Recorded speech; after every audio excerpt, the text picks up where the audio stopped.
কার কি আসলে পাওয়া হলো, কার কি না পাওয়া ছিল, সেটা আমরা আসলে দেখে নিচ্ছি। একটা লিস্ট যদি আমরা দেখে নিই এবার। অবশ্যই দেখুন, বিপিএল এর চ্যাম্পিয়নের যে ফিটা, যে প্রাইসটা তারা পায়, সেটা নিয়ে অনেক আলোচনা সমালোচনা টুর্নামেন্টের শুরুর ভাগে হচ্ছিল, মাত্র 2.5 কোটি টাকা কেন।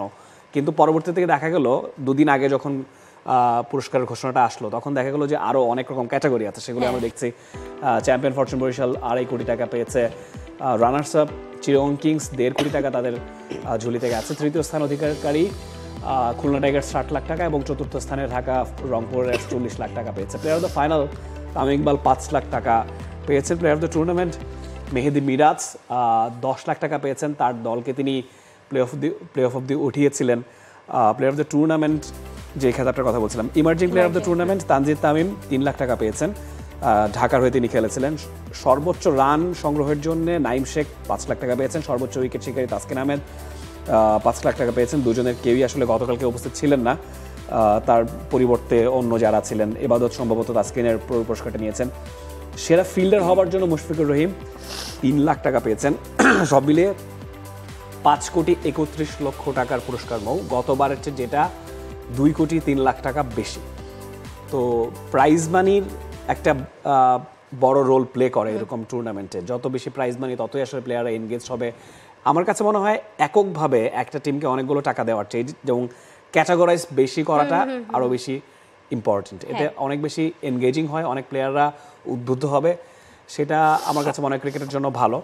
তো অবভিয়াসলি এই যে পুরস্কার পাওয়া না পাওয়া, আপনার কোনো চেঞ্জ আপনি দেখছেন কিনা, যে কাউকে কোনো জায়গায় আমি আপনাকে জিজ্ঞেস করতাম যে কোন নামগুলো আপনার কাছে উইয়ার্ড লেগেছে কিনা এখানে।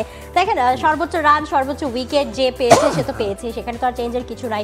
প্লেয়ার অফ দ্য টুর্নামেন্ট আমার মনে হয় যে মেহেদি হাসান মিরাজ ডিজার্ভিং। আসলে তার ক্যাপ্টেন্সি বলেন, তারপর তিনি যে স্টার্টগুলো দলকে খুলনার হয়ে দিয়ে দিয়েছিলেন, স্পেশালি শেষ কয়েকটা ম্যাচে খুলনার জয়ের জন্য তার ভূমিকা ছিল দারুণ, কারণ দারুণ একটা স্টার্ট তিনি দিয়ে দিয়েছিলেন। সো ব্যাটিং, বোলিং, উইকেট নিয়েছেন বল হাতে, সো সবকিছু মিলিয়ে প্লেয়ার অফ দ্য টুর্নামেন্টের খেতাবটা আসলে মিরাজ ডিজার্ভিংলি পেয়েছে।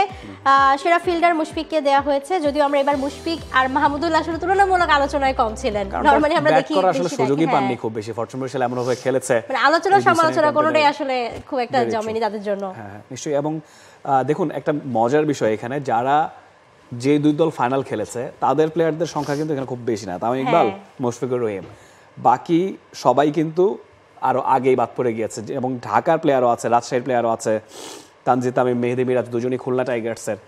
তো এটা প্রুফ করে যে আসলে এবার খেলাটা যে ভালো হয়েছে তার প্রমাণ এটা, যে ফাইনাল স্টেজেও তাদের প্রতিনিধিত্ব আছে। এটা আপনার প্রমাণ করে যে সব দলের প্রায় সমান একটা অংশগ্রহণ এখানে ছিল, কন্ট্রিবিউশনটা ছিল খুব দারুণভাবে সব দলের। এমন না যে সেরা 4 দল বা সেরা 2 দলই সবকিছু লুফে নিয়ে গেছে, না, সবার দল থেকে কম বেশি কন্ট্রিবিউশন ছিল, এবং এটা আসলে একটা পজিটিভ দিক এবারে টুর্নামেন্টের। বাংলাদেশ প্রিমিয়ার লিগ 2025, 7টি দলের জমজমাট লড়াইয়ে মাতবে পুরো দেশ।